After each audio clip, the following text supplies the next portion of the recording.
सगळ्यांना सांगून टाक यांचं खरं रूप आज सगळ्यांसमोर येऊ दे। मीरा, हे सगळं काय चाललंय कळणार आहे का आम्हाला? वहिनी, तुझ्या सुनेने खूप मोठा गुन्हा केलाय।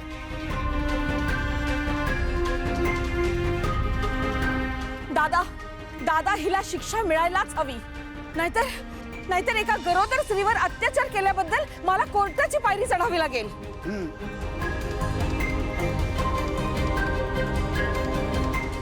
मीरा ग बोल।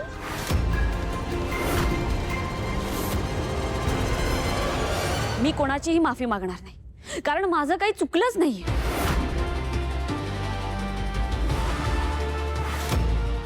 बघितलंस, हिला अजूनही काहीच वाटत नाहीये।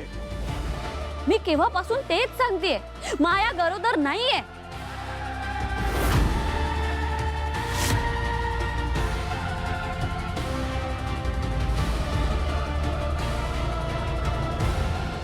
बस, थांबा।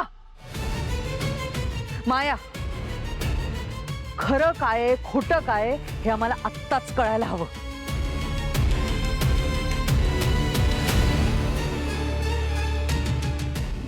काय खोटं काय म्हणजे? आम्ही कशाला खोटं बोलू है ना? अरे अख्ख्या घराला माहिती आहे खोटारडी कोण आहे ते।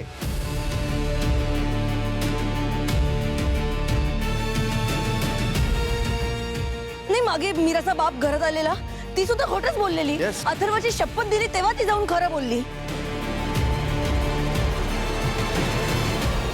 माया, तू पण आजीची शपथ घे आणि खरं सांग सगळ्यांना की तू प्रेग्नंट आहेस। चल सांगून टाक।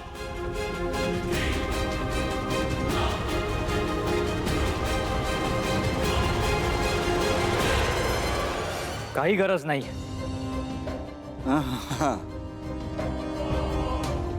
शपथ घेऊन सुद्धा माया काय खरं बोलणार नाही।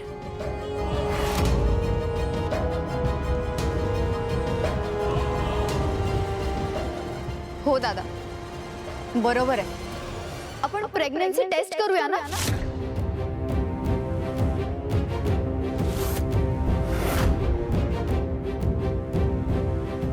म्हणजे काय खरं आहे आणि खोटं हे लगेच कळेल आपल्याला।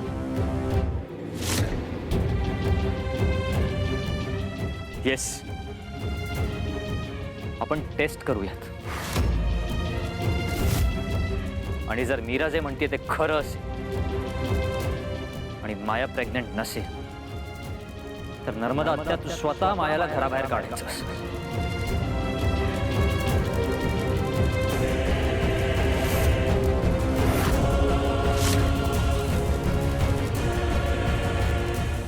मी लगेच हॉस्पिटलमध्ये फोन लावते येस, आणि गायनॅकशी पण बोलून घेते।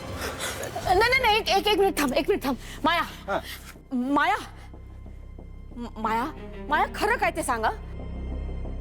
हे बघ, माझी शपथ आहे तुला, तू खरं बोल काय ते।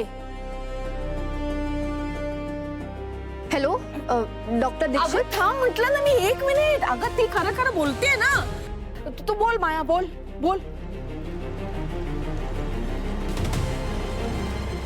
अगं बोल ना। हो, मी खोटं बोलले।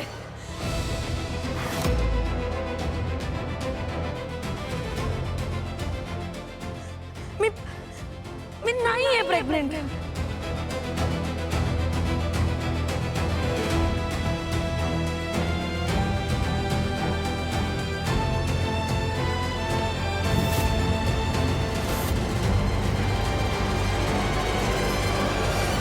You shameless woman. बघितलं बाबा, ही अशी आहे ही बाई, आणि ही अशीच राहणार आहे। हिला अजिबात लाज वाटत नाही। माया, काय चाललंय सगळं? स्वतःचा स्वार्थ साधण्यासाठी तू इतक्या खालच्या थराला गेलीस? एवढं खोटं बोललीस तू?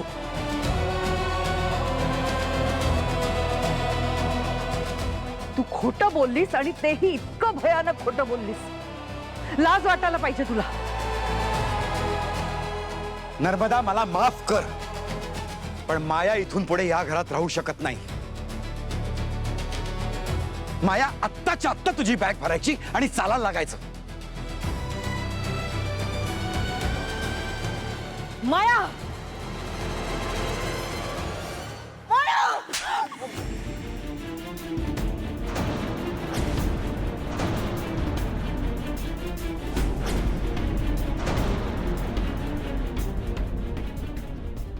माया का असं वागलीस? का आमच्या भावनांची खेळलीस तू माया? किती स्वप्न पाहिली होती मी आजी झाल्यानंतर मी हे करीन ते करीन. माझ्या स्वप्नांचा चक्काचूर केलास तू. का केलास असं? का खोटं बोललीस तू? आत्या तुला जे काही विचारायचं असेल ना तिला घराबाहेर घेऊन जाऊन विचार. कारण की यापुढे माया या घरात राहणार नाही. नाही नाही अथर्व, ती अशी घर सोडून नाही जाऊ शकत.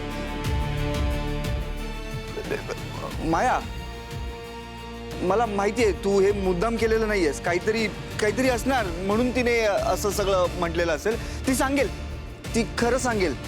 सांग माया, तू घाबरू नको. मी ट्रस्ट करतो तुझ्यावरती. मी आहे तुझ्यासोबत. सांग. हो मी बोलले खोटं. बोलले मी खोटं माझ्या स्वार्थासाठी. कारण जेव्हापासून मी या घरात आले तेव्हापासून माझ्यावर असलेल्या आरोपांमुळे तुमच्या सगळ्यांच्या मनात माझ्याबद्दल इतका द्वेष आहे, इतका तिरस्कार आहे, इतकी असूया आहे. आणि मला नको आहे ते.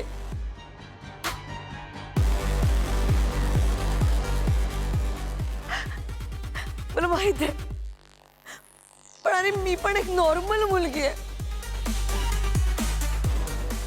या घरात आले, या घरात मला संसार करायचा आहे, सुखाने राहायचंय. तुम्हाला सगळ्यांकडून आपुलकी हवी आहे, प्रेम हवंय.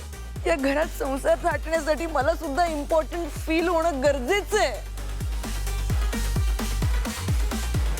आणि मी त्याच गोष्टीची भूकेली होती. अरे मी पण माणूस आहे, मला हवंय ते प्रेम, मला हवी ती नाती. मला हवाय तो आपलेपणा, आपली माणसं. फक्त या कारणासाठी मी हे सगळं नाटक केलं.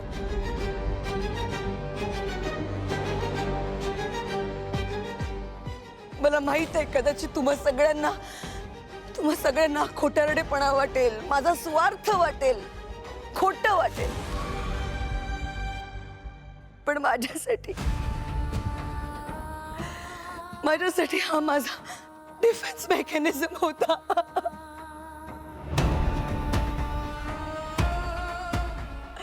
डिफेन्स मेकॅनिझम होता.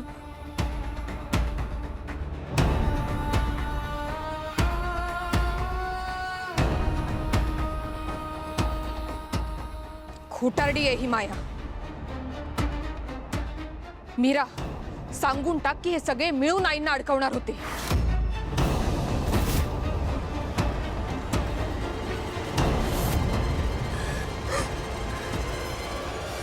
माया